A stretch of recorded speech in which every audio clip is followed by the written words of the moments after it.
So the ATF is on yet another power trip. Tells me that goose-stepping morons like yourself should try reading books instead of burning them. What's up, guys? John Claymore here, and this video will be going on both Commander and it will be going on my main channel, John Claymore, tomorrow. Of course, I'm making this video on Monday evening, and I want to release this video on both channels. I will leave links to each channel in each video. I'll also be leaving a couple of videos and some additional links to research this actual article, this source. But a lot of things have been going on right now, especially in regards to the ATF. And of course, I'll give you guys my thoughts on what I think should happen here at the end. But I want to kind of give you guys a bit of a background here. So apparently there was an email that was leaked by the ATF that stated that they were going around and they were looking to seize force reset triggers. Okay, now I'll give you a brief explanation of what a force reset trigger here is shortly, but a lot of this right here doesn't seem to add up, okay? It feels like the government is just trying to do things to satisfy certain people because this story is actually kind of murky. From what I gather, what happened was that two separate companies are actually rivals, Wide Open Triggers and Rare Breed. They're kind of in a bit of a, I guess you could say that, I guess the ATF was sending out cease and desist orders, stuff like that right there. But then again, the initial information that came out, as you guys are seeing in this little photo I'm sharing right here, apparently this video right here was actually based off some bad intel, like it wasn't entirely accurate. I do know a lot of guys have been actually reporting on this right here, Guns and Gadgets, Brandon Herrera, several other channels have been discussing this. But I wanted to get a little bit more information before I went through with this video. So guys, before we dive into this, make sure you guys hit that like button. Make sure you guys subscribe. Make sure you guys share the video. Also sign up in the comment section, and let's go ahead and dive into this. Also, make sure you guys hit that like button for the algorithm so that way this information gets out there, and I'll tell you exactly what I think is really and truly going on. Now, really quick, a force reset trigger, I don't really have much experience with them. I would point you to someone like X Marks the Spot Marksmanship, my friend down there in Miami. I would point you to him to get a little bit more information. But from what I gather, and somebody please correct me if I'm wrong because I've never really dealt with them. From what I gather, the trigger is supposed to come forward a little bit faster when during the recycle process. You know, when you fire a weapon, you pull the trigger and then the trigger comes back forward. I guess it's supposed to go through, supposed to flow a little bit easier, supposed to go a little bit faster. I will have a video in here, about a 3-second clip to kind of give you guys a bit of a demonstration.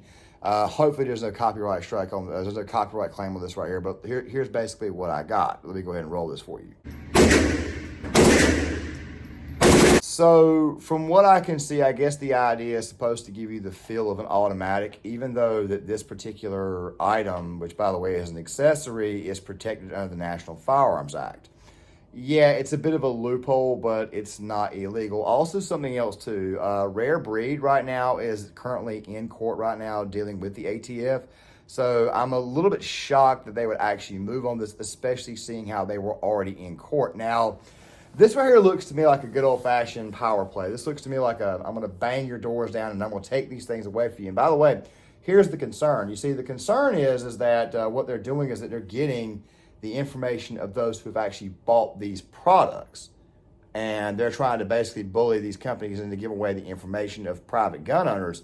And I guess the whole point of this is so that way they can go around and start raiding homes, or at least that is what the emails suggest. Me personally, I don't think they're going to do that right away. But then again, though, our government's becoming more and more, is beginning to get more and more tyrannical. This is one of the reasons why I want you guys to hit that thumbs up button so that way this information can get out there. But here's some more things to consider. Okay, so they're in court with Rare Breed. So they go from Rare Breed being in court. They say, okay, no ruling has been made. So what we're going to do is that we're going to so we're going to go ahead and bully this information out of you. We're going to go ahead and bully these names. Go ahead and get these addresses of people who've actually bought this product. And like I said before, according to the National Firearms Act, even though it's a bit of a loophole, this accessory is completely legal, okay? So right then and there, the ATF is already breaking the law when they do that. So if they're trying to get this information out while they're in court, it just looks to me like the government is overreaching and it's just another lawsuit that's going to occur. Now, there are other YouTubers out there who are going to give you the whole, this is the government's being tyrannical, this, that, and the other. And by the way, the government is being tyrannical. I'm going to give you more along the lines of what I think they're actually trying to do. Yes, it looks like they want to confiscate. You see, what's the old adage? If I take it from you, what are you going to do about it? You're going to be forced to go buy another one, or you're going to be forced to go to court, and you're going to be forced to sue me. That or could be what the government is doing, which is basically, quite frankly, it's shady and very, very underhanded. I mean, you should never, ever, ever trust the government, especially this one right here. I mean, who the hell trusts the government? Oh, wait, that's right, a bunch of idiot left-wingers and a bunch of anti-2A people, which, by the way, these right here are the people who are currently in the White House right now, a bunch of anti-2A people. And I think that what's really going to end up happening as a result of this is that the ATF and the government offices, even after they do this or after they achieve what they want to achieve, which, by the way, I don't think they will. I think they're going to fail massively while they're doing it. I mean, mere fact that it's already out there and people are already made aware of it. It's already got people ready for what's to come. But here's the thing. While they're doing all this, this tactic is just going to get thrown back to the Supreme Court, where it's going to be deemed unconstitutional, that the ATF was wrong. It's going to result in lawsuits to the Biden administration and to the ATF. They're going to be forced to pay out a bunch of money 2 or 3 years from now over this issue, over the hardships that they caused.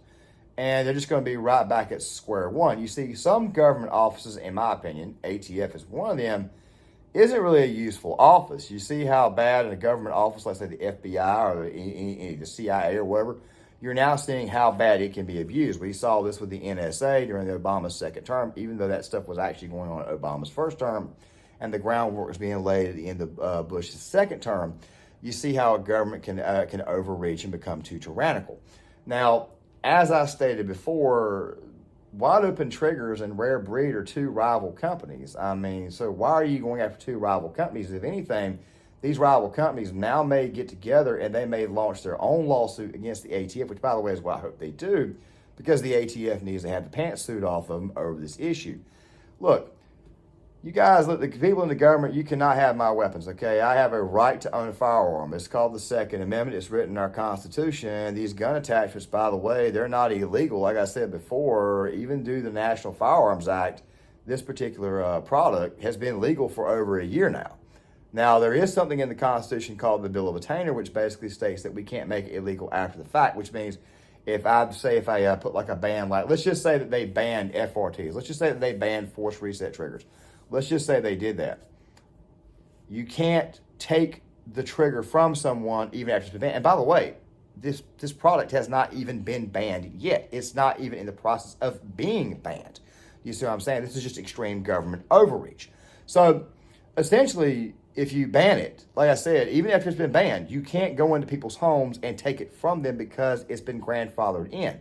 And as I said before, this particular product is an accessory that is legal to own. All right. Now, like I said before, I don't know much about force reset triggers. I don't really deal with them. Like I said before, I would point you to the direction of people who understand force reset triggers and what the actual purpose is. I'm telling you that this is tyrannical. I'm telling you what I think is going to happen as a result of this. This is what this channel is for, is to kind of give you an idea of what they're really and truly up to. And what I think the government is really trying to do is they're trying to do this giant power grab to satisfy certain sections of the population, mostly the radical left or the liberal elites who live in suburbs. That's what they are doing. And of course, this is probably going to cause the administration to fall flat on its face because of the overreach. And it's just going to result in more and more lawsuits. And once again, we're going to be right back to square one. Guys, John Claymore here. If you like the content, hit the subscribe button, hit the like button, sound off in the comment section. Also, guys, make sure you guys hit that notification bell for the new videos coming out. There should be 2 to 3 released tomorrow. I've got some time to actually start releasing some content, so I'm going to go ahead and do so. And once again, guys, hit that like button, subscribe, share, sign off in the comment section, give me your thoughts, and I will see you guys later.